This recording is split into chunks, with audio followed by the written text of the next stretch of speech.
Hi guys, welcome back to my channel. Nabon sabin si bay tu ni ko hi isay dio hele. Facebook hi profile lock mi tampin abol nom je ni chun mi request ang sau sabin profile lock bol dan hin se mi na TV na he yong tampi na hoite hin la hello lai ho dingin hi chiga se mo hitin Facebook profile lock dan ama sa penin Facebook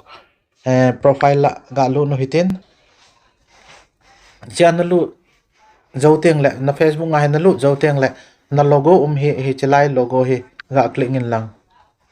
hi chi na click dấu tiếng lệ hi bela chun jet lang pang hin dot thum min hi chi dot thum hi na click de he na click dấu tiếng lệ hi chi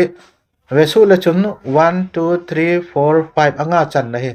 lock profile ekatin hi chelai hi lock profile hi na click nga hi le adang mun dang click ngai pon anoi pen na lock your profile kiti blue color hi hichila hi imi a hele